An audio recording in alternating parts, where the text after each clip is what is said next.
This is amazing, you guys. This is actually amazing. This is history in reverse. In 1970, Dodge has this idea for a pony car called the Dodge Challenger. 2014, is that 44 years later? Right. They come out with a plum crazy Challenger, and look at the similarities between these two cars. What do you think, guys? You want to hop in and go for a ride?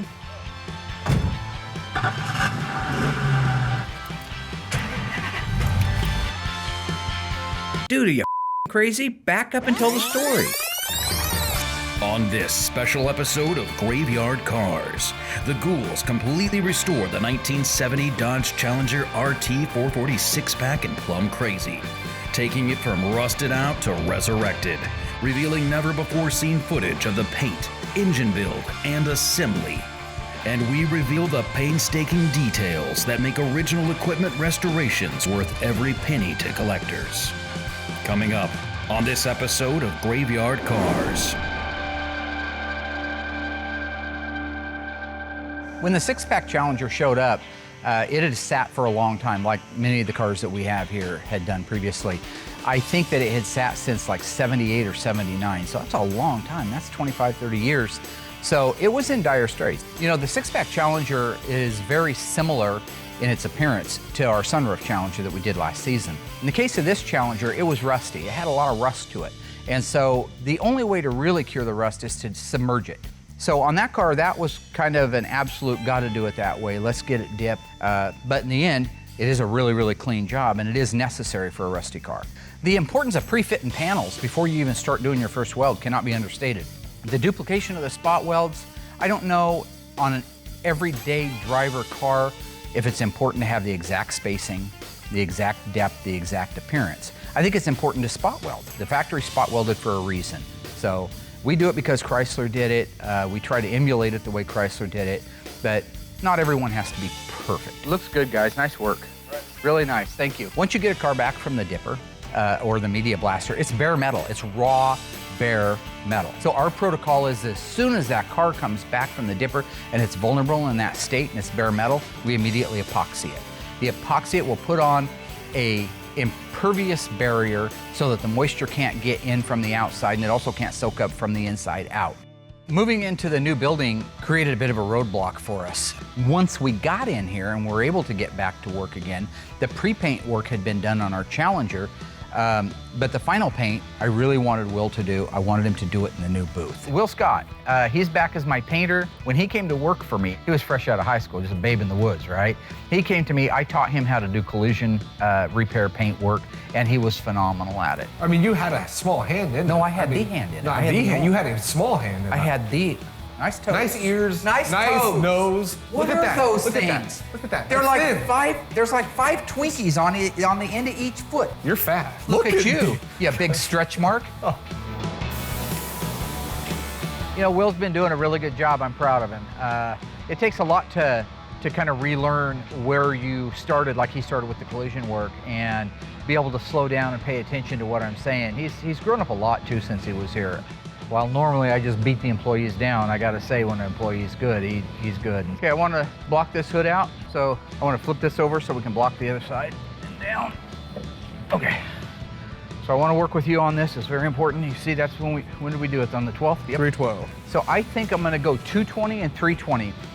320 can glide over the top of this peel and leave some peel in it, and you'll never get it out. 220 will take the peel out. I wanna use guide code on it. Okay. So remember, we just want to make sure that we're cross-blocking and that we're not causing dents in it, okay? Set our panel down there, just like we did on those deck lids. Right. Any last-minute little wows, highs or lows, you can see microscopically, there's a little low right there. So that's our job now, to take that out. You've been studying them codes like I've been talking to you about? So if I said to you like a D21, what transmission is that? That's before the D22. No? Yeah. There's no D22. Now watch your peak down here. Very important right here. You erase that peak. It's very gentle on the Challenger. It doesn't even exist here. Then just barely, not even enough to see it, it starts coming in there. Then a little bit more, and a little more aggressive. And by here, it's fairly definitive. So you wouldn't like run like a tape line to help see it, like a body line? Or? You could, yeah. Yeah, you could run a tape line on it. Let's do it.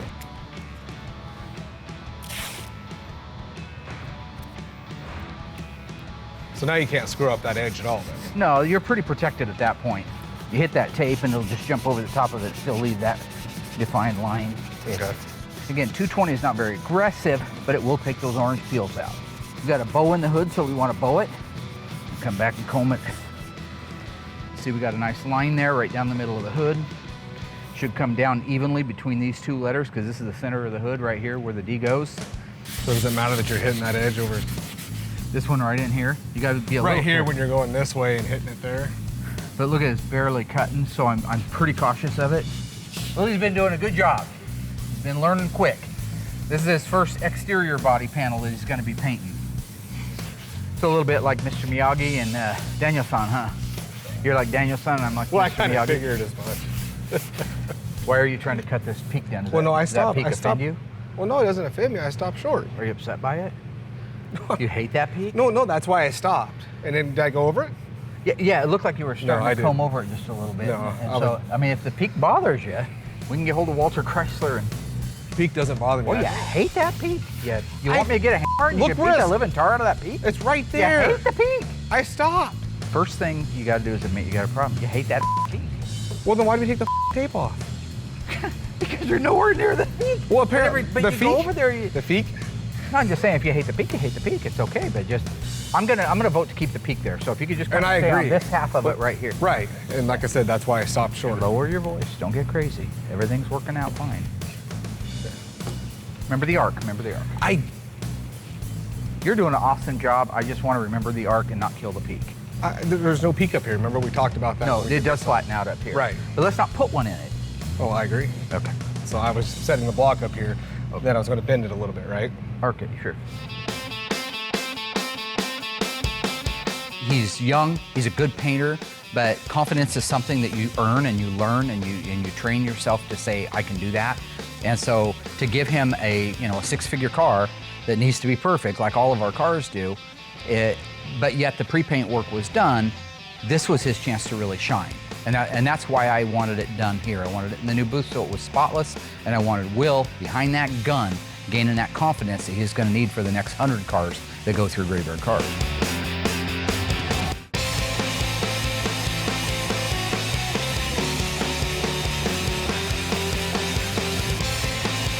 Stay tuned. There's more to reveal on this epic Wreck to Riches restoration as the GYC Ghouls bring back the iconic 440 six-pack Challenger. Don't miss a second of this episode of Graveyard Cars. This incredible story becomes more ghastly with each report. Right now, Will's getting ready to walk in the booth and shoot our FC7 Plum Crazy Challenger, DBC 2210. Covers in 3.5. 3.5 coats. And you pretty excited?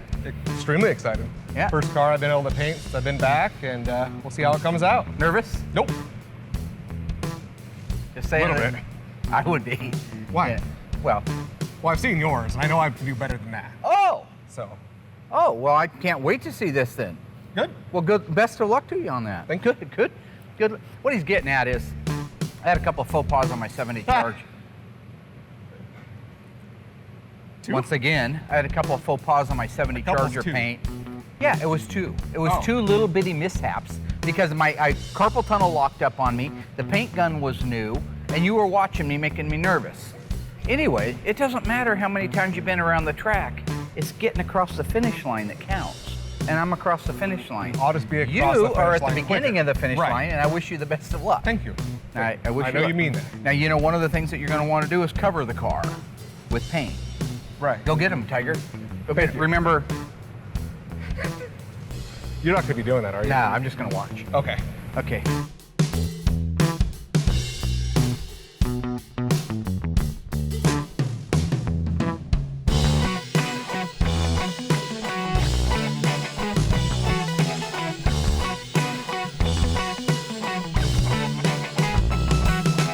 He did a phenomenal job. Absolutely as close to perfect as you can get. And it is a relief for me to know that because I don't have the time. I'm the first to tell you, I'm no spring chicken. Painting a car is not easy, and you know that. Your shoulder got Yes. sore. Sweating, 20 pounds overweight. It's a ton of work. Very good job. Very nice work. You can go ahead and clean your paint gun, and we are done. Cut. Here's the thing.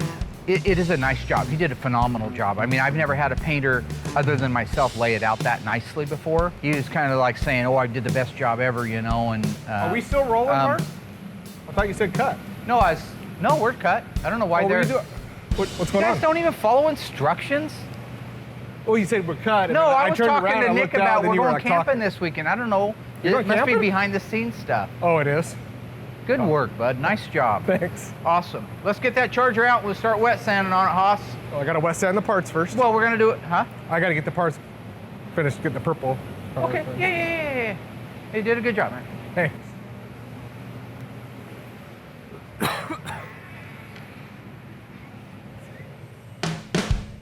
In the case of the Challenger, once it's all painted and it has an opportunity to cure for 7 days, that's my requirement here, it's ready for the wet sanding and the buffing. And so that's just a fairly simple process, but it's labor intensive.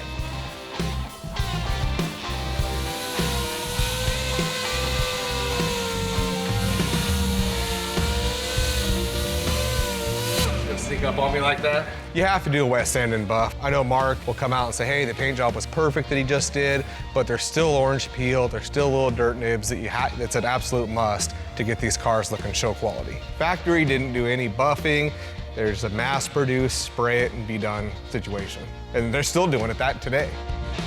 Good job doing that. Is it rotate real nice? It sure does. Let me try it real quick.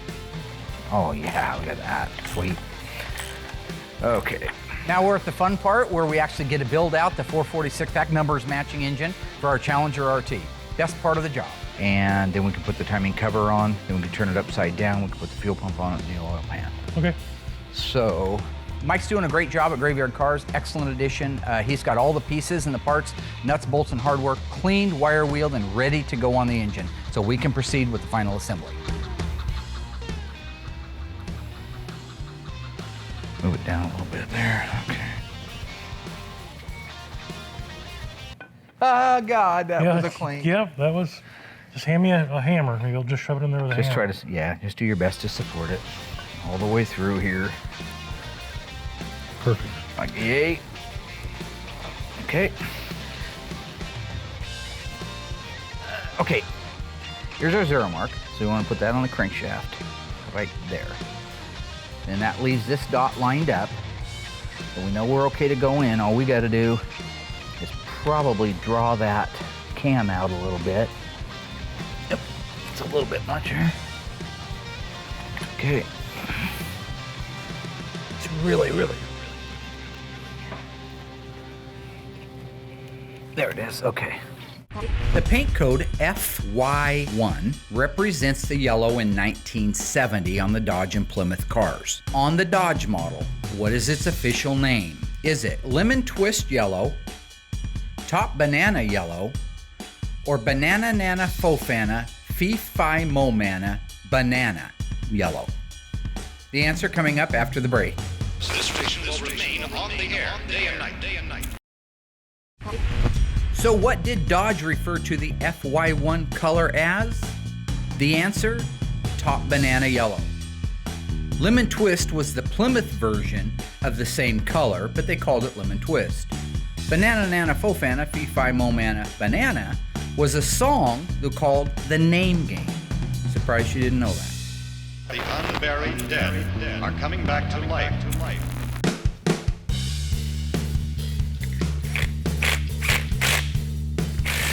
Rotate it around a few times. I always like to just be sure that it didn't get a false reading, because right there it looks like it's perfect, right? And if you rotate it around once, it could be off a little bit. So you just want to be sure. Right now is the time, not when it's in the car and all detailed up. This is a fuel pump push rod. This push rod goes up through this hole right here. This galley plugs out. This slides up through here. This slides up into here. When it goes into position, it goes up against the camshafts. Right here you can see it's hitting the fuel pump. Right here you can see it's hitting the camshaft. The camshaft has an eccentric built onto the front of it, a lobe, just like a cam lobe that would lift up a lifter. And so what happens is when that comes by here, that lobe hits it, it pushes this down, and then this springs back up, down, back up, down. When it does that, it comes down, it engages with this. So if this is relaying off the camshaft, going through this rod, pushing this down, that's when you get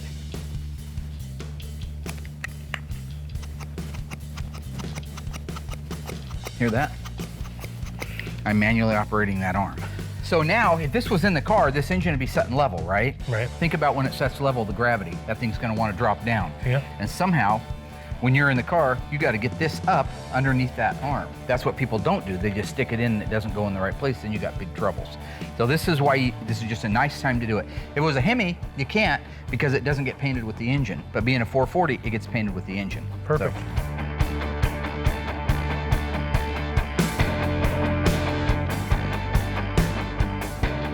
let's go ahead and put the timing cover on now.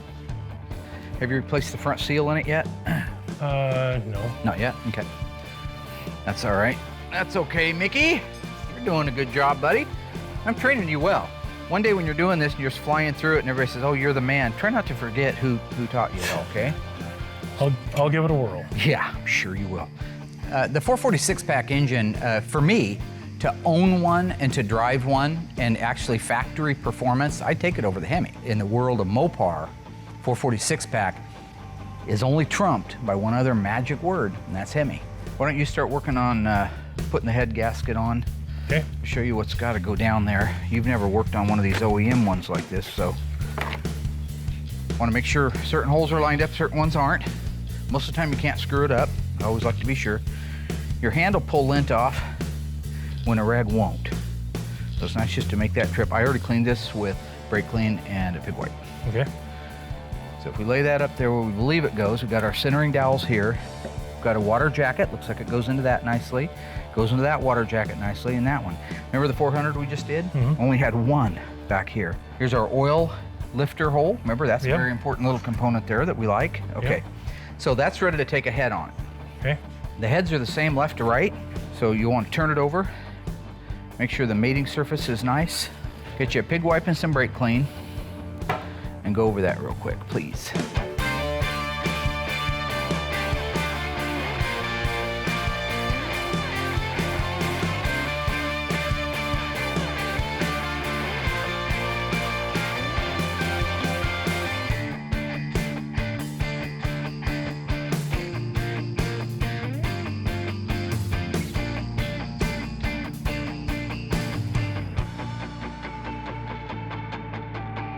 The build out on the 440 went beautiful. Mike's really learning a lot over there. It's fun to have people that can absorb what you're saying, learn, be able to walk away and know that they finished the job.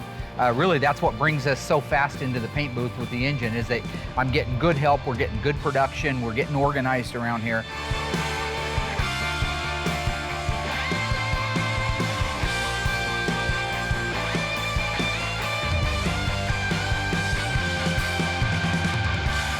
Next step is to assemble a few pieces on it, get it put on the engine run stand, put the carburetors on it, fire it off, and it's ready to go in the car. They're coming to get you, Barbara. This incredible story becomes more ghastly with each report. At Graveyard Carz, we bring dead cars back to life. When the show was actually getting started, one of the requirements was a fire-rated door to separate the actual assembly room from the rest of the shop. I reached out, did a little bit of searching online, and I came across Cooks and Cornell. So with that, it was a no-brainer that when we moved into the new shop, we had a requirement for mini doors, and especially our focal point door, the main one in the shop that separated the body from the assembly. Honestly, it was a no-brainer. With the door being so big and such a focal point of the shop, it was very important that the design on it was right. So I went to Dan Bernard. He works for us here at the Division Productions. Really talented young guy. Gave him kind of an idea or a scope of what I wanted to see in the way of a finished product, and man, he just took it from there and created this amazing graphic. Built it in a size, a file that they could actually make into a powder coating for the door. To be able to come in here and revamp the building with all new doors with companies like Cooks and Cornell helping us out with the installation. Now the doors match the building that we've completely revamped, as well as the multi-million-dollar cars that are sitting inside of it. Graveyard Carz, we stress the fact that we are the best of the best at what we do, and that we care more than even the manufacturer did when they put the cars together. Maybe they couldn't afford that luxury, we can, and we do. And it shows every time somebody walks through that door. First eyewitness accounts of this grisly development came from people who were understandably frightened. Sinister evidence that the unburied dead are coming back to life. With the assembly done on the 446 pack, it's time to move it over to the engine run stand. We have some plumbing to do that is necessary at that point. But once we get the plumbing done, we get all the wires hooked up, we get the fuel hooked up to it, it's ready to fire off. That's a very fun part of the job. 184. And the importance of running an engine on a run stand, if you have one, can't be understated. That's why it is now standard operating procedure that every engine we build or our machine shop builds goes on the engine run stand before it goes over to paint.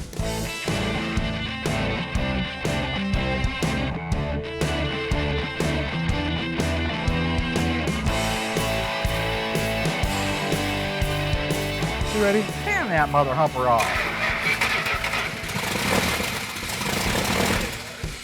It's still Way really retarded.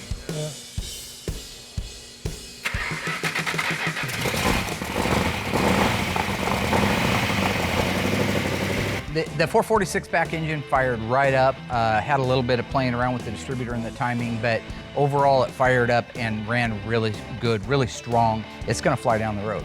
So it's a load off my mind to know that it's running, that it doesn't have any problems, and that we're gonna be able to enjoy the final rest of the build on the car. Sounding better?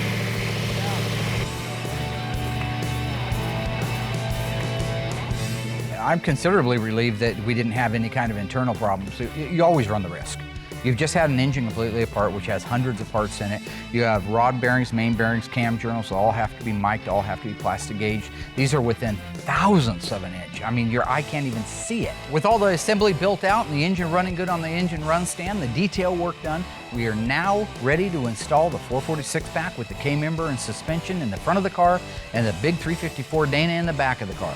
Drive shaft in the middle, couple exhaust pipes, and you got yourself a drivetrain. Having Alyssa back so far has really proven to be a lot of fun. She's diving into the book. She's learning about the finer points of detail, which is a very important part of any restoration. And so I'm proud of her. She's doing a good job, and I'm glad she's back. I really am. The white X on the back of the thing, okay? And then wherever the white gobs were, read through there and find out where all those go.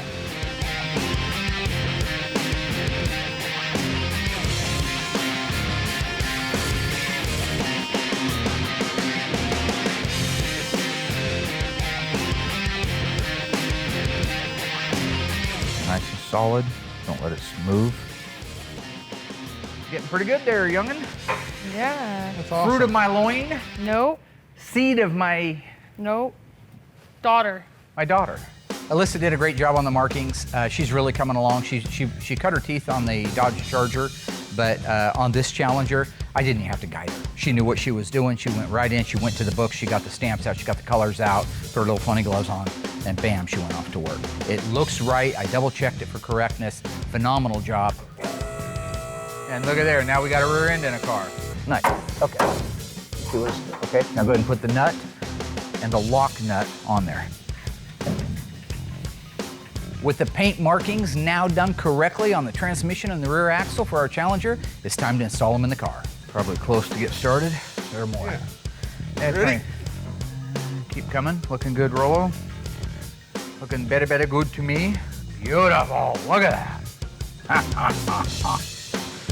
We did really well today. It was Alyssa and Royal and myself. Carz 1970 446 pack 4-speed track pack Dodge Challenger has now got its drivetrain in its original numbers matching 440 HP2, but it is the numbers matching original V code 446 pack 390 horsepower and 70 and 385 horsepower and 71 installed in the car with the Hemi 4-speed with the correct numbers on the transmission, which are on the side of the transmission. 677. Beautiful. That's the last 3 digits of the part number. See? Seed of my loin. Nope. Well, I don't know where you came from. If it Daughter? was if it was the Immaculate Reception, you should be holding out for a lot more money. You know what I'm saying? Daughter would be. Dana is in, all detailed out. Nice job. What's the part number on the Dana? 676. No, that's the part number for the transmission for the Hemi 4-speed for the 70 Charger. What's the part number for the Dana for the 70 Challenger? Don't remember. Okay, and we're ready now to start assembling the rest of the car. Good job. Sounds good, thanks. Nice work.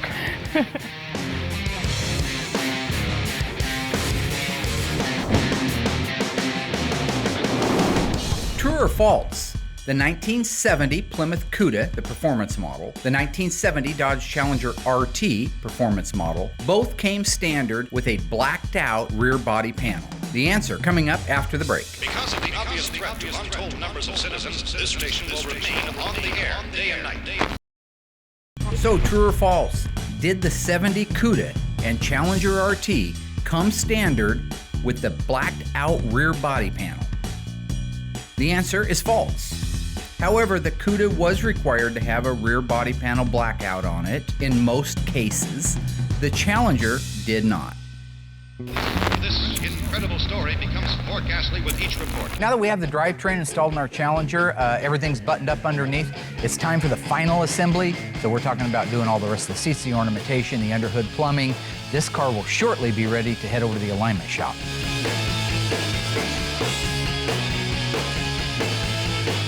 When it comes to assembly, I can do it hands down. I've done it for several years, and I can basically look at any nut and bolt, bracket, any type of hardware for a car and tell you exactly what car it fits and where it goes.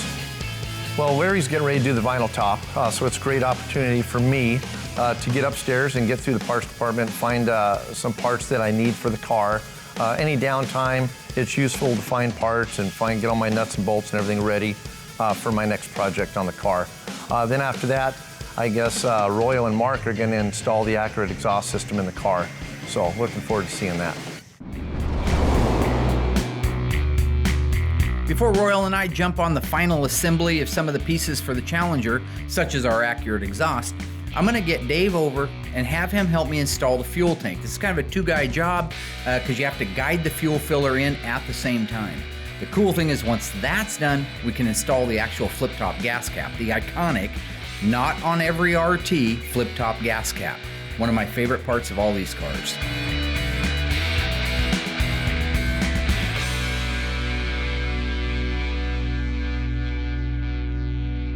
We're hoping to get the bumper on, exhaust system on. We have wiring under the hood to do, vinyl top moldings, and then there's about a half a dozen small things underneath the car that we need to get buttoned up.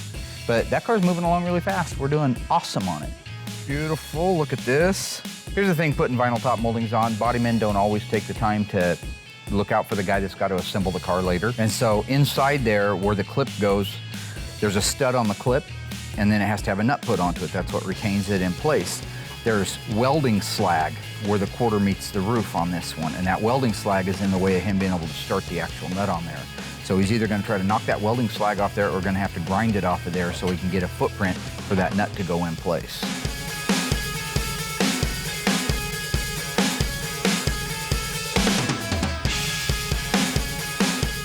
All right, good job, Rollo. Nice. The vinyl top moldings are on. We got all the exhaust system out for the Challenger right now. This is unique to the 446 pack. The 444 barrel used a different system and the Hemi used a different system, as did of course the LA engines and the 383s. But this is unique and correct for our 6-pack Challenger. Left header pipe, piece of cake. Where's the next pipe? Right here, Andy.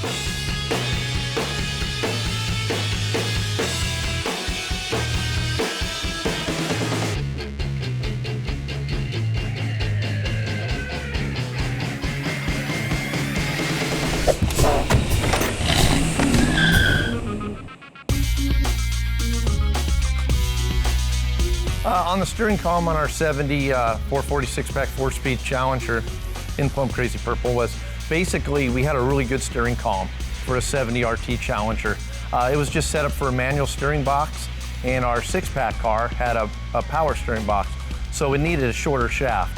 So we just swapped the shafts out in the steering column to a shorter shaft. So after going through all that and getting everything greased and oiled, making sure everything works, and we were ready to go. Larry's getting ready to put in the headliner. Royal's going to put in the radiator shroud and battery tray and button up some things underneath the hood of the car. I'm going to try to help him as much as I can, but I'm going to gather up the bows and all the bow hardware and stuff for the headliner for Larry to make his job that much easier. It's great to be working on another Challenger. I have fun working on all the cars. It's really great to see another purple one come through. because I know purple was a top color in 1970. I'm really excited that the cars are being done faster. We're getting more cars through. We're spending less time on the cars, yet able to do the quality work that we want to do. I guess what keeps me going about the E-bodies and B-bodies is I know I got an A-body coming up pretty soon. I think the purple Challenger with a white top turned out beautiful. It really has some cool options, 446 pack, 4-speed, wheel open moldings, white top, really makes that purple pop. It was just a beautiful car.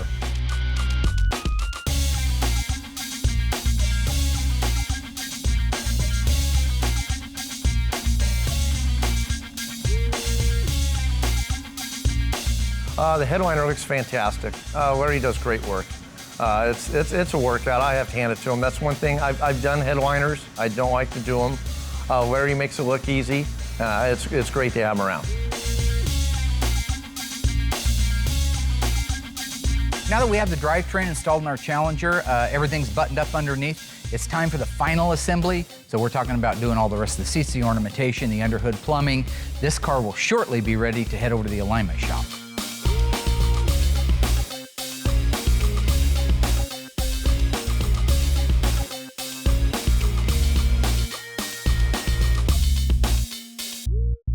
Well, I'm here just kind of going over our 70 Dodge Challenger 440 6-pack 4-speed car. Just kind of doing a little QC check on this. We're getting really close. We're missing some parts. Everything in this car, you know, everything has a place. You know, to do it OE, all your wiring harnesses got to be routed a certain way. All your vacuum lines, PCV line, brake booster lines, heater hoses, everything's got a specific way and a specific order it's got to go in. So we just kind of eyeball it and kind of go through and make sure everything looks good. You know, the majority of the motor and everything's all hooked up, everything's wired up. Waiting on little things like period-specific radiator cap, the brake, you know, master cylinder we can't put in because the steering column's got to go in first because it makes it a little bit easier to get to the coupler and everything, hook up the steering column. You know, the big piece of this puzzle is the dashboard. As you can see, you know, we got the majority of our interior in. Got our center console here kind of mocked up. Shifters in place. All heater box, all our clutch pedals, gear lines, vent cables, everything's routed. Door panels are on. Carpet is basically in. Still need to steam it, get some of the wrinkles and stuff out. Back seats in, rear door panels, headliner. The big piece of this puzzle is right there, the dashboard. Till that dashboard comes in, you're just kind of stuck. You know, you can't do kick panels, you can't do your A-pillar moldings, can't get your visors and none of that stuff in there. Rear view mirror. It's frustrating when you get near a deadline like this and there's just one major piece of the puzzle that holds you up, but that's what we run into. You know, it's just the nature of the beast. You know, you just got to work with what you got and go as far as you can and move on to the next car. And when your parts come in, it's gangbusters to get it done. Yeah, the more stuff you can kind of pick at, get a lot of the little things done now, the better it is in the future. But it's coming beautiful. It's a beautiful car. It's looking really nice. I just want to get it done. They're coming to get you, Barbara. First eyewitness accounts of this grisly development came from people who were understandably frightened.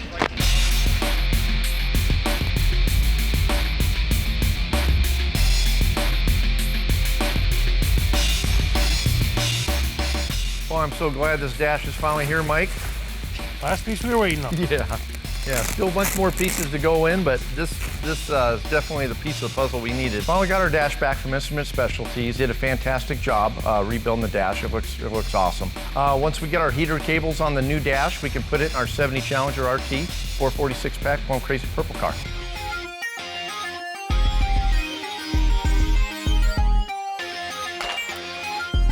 We're ready to put her in. Ready, Mike? Let's do it.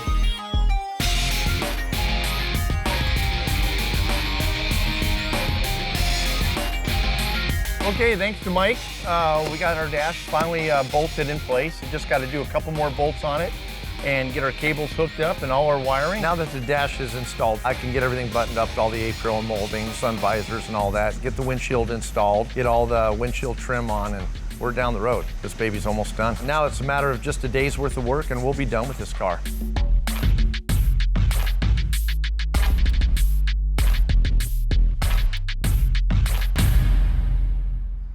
So So as You want everybody my hat? knows, You want my hat on? we got our Challenger finally done. His hat off? Take your stupid hat off. Nobody wants to see that. I don't want any more Nobody gold wants jokes. that. Take that. I think you should leave it on. Leave it on if you want to. Royal's had a seizure. Let's hope Have I really beat you down to that point where you get a $9 Halloween wig and wear it around here? Yes, you have. That's sad, man. I'm a sick man. Sometimes. I need help. This is amazing, you guys. This is actually amazing. This is history in reverse, not just because we built the car and put it back together again, but for the fact that in 1970, Dodge has this idea for a pony car called the Dodge Challenger, and one of their top new colors was the FC7 Plum Crazy. 2014, is that 44 years later? Yeah.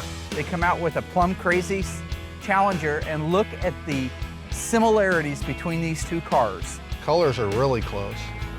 And it's funny because that one has pearl in it. The 14 has pearl in the paint, where they don't, of course, have pearl back in those days. It was all solid colors.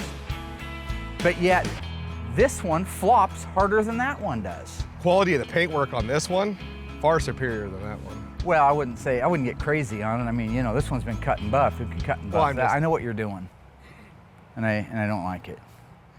Not everything's to stage up like you're the man. I'm just pointing out the difference. Yeah, no, it looks good. It looks great. That's why I guided you to paint it like that. But look into this one, and then walk over and look right into this one here. The metallics almost look the same. Those are a little bit bigger. Well, you have pearls in that one. That's the difference. No. Oh. No. PPG would beg to differ. The headlights are inset, just the same. The same, I know.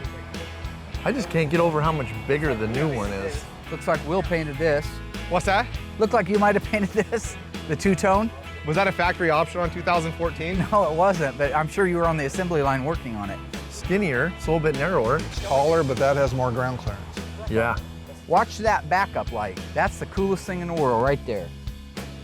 Yeah, Is that cool? that's really cool. And the exact same thing on this car over here. Yeah, that's awesome. I mean, there is no doubt that they tried to make this car emulate that car Yeah, in every way that they probably could. exactly. Forget money. You just want to look the best you can look.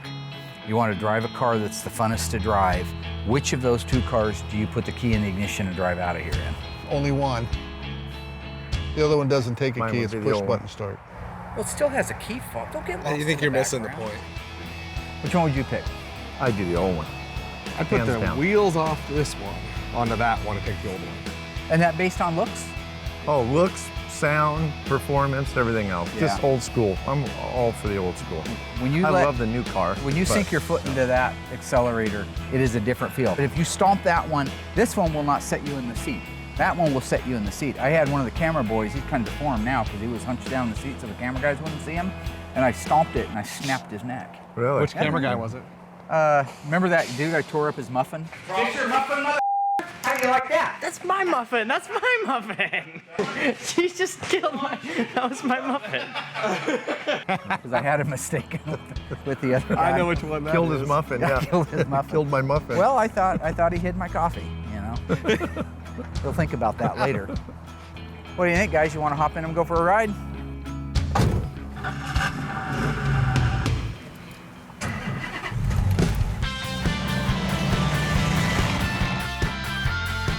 Oh, this is I love this car. It really handles like it's on rails. It's a cool car. It is. It's so nice. It's amazing. These ride nicer, they look better. They but do. That's There's like a 40 lot years more. of technology. Yeah. You know what I love when I'm in these old cars? Is you can hear them. Yeah. You can hear those gears. Oh, yeah. You know where you're going? Wow. That's like Wow. old, don't it? That's a mid-range. It does. It My just car goes. doesn't pull like that. I know it'll beat it Yeah. in a quarter mile, but my car does not pull like that. You just feel that. You feel that inertia going back in the every seat. time. That's awesome. We did get kind of screwed at driving the old one, though. Yeah.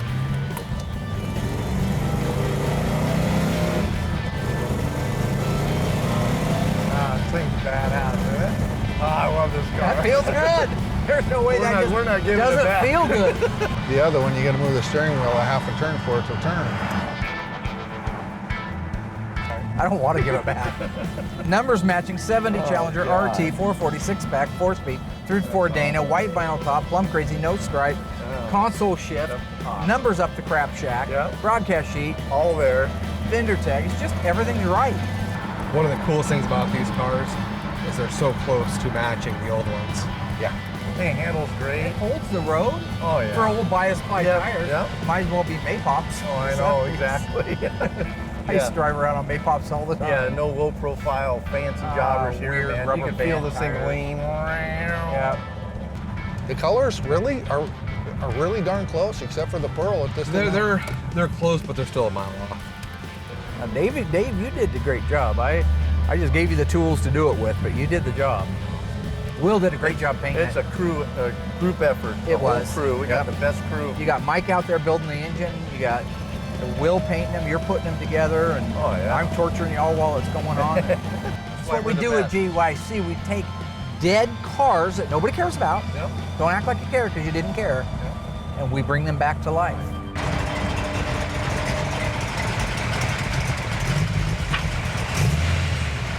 Now that the car's done, it's heading back to Connecticut. That's where the customer lives that had it. He's super excited. He's seen all the photos of it. It's been a dream for him. I believe he owned that car for 15 years and just sitting in the state that you saw it when it got here. And so I don't think he ever imagined, he probably imagined that it would be done, but I don't think he ever imagined it would be done like this, and also talked about in every forum on the internet because of Graveyard Cars. So.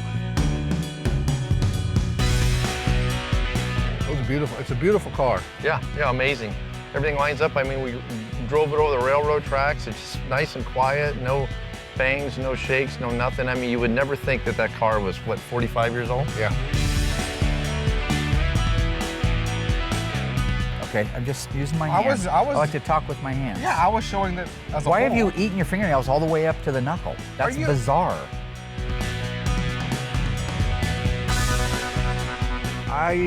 It's a tough call. You know, I really like these old cars. They're so much fun. I don't remember them being as much fun to drive as the new ones. As it stands now, I'd still like to drive a new one.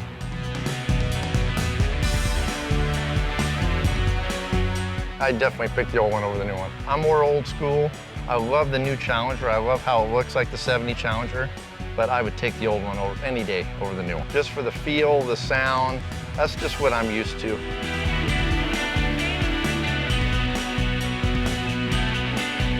Good times, man. You're welcome, sir. You, sir, are welcome. Because if it wasn't for me, you'd still be over there in that little medical building working with a bunch of gals, eating too much. You put some weight on when you left here.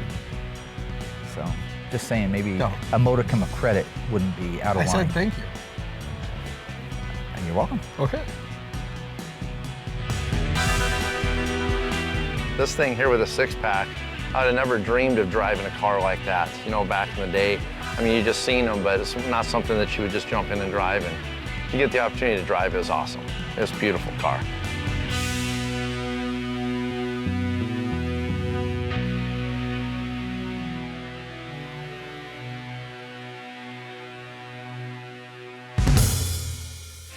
With our 1970 Dodge Challenger RT en route to the East Coast, there's no time to screw around. We got one more car that's got to get done. Our 1970 426 Hemi Charger RT. Unburied dead are coming back to life.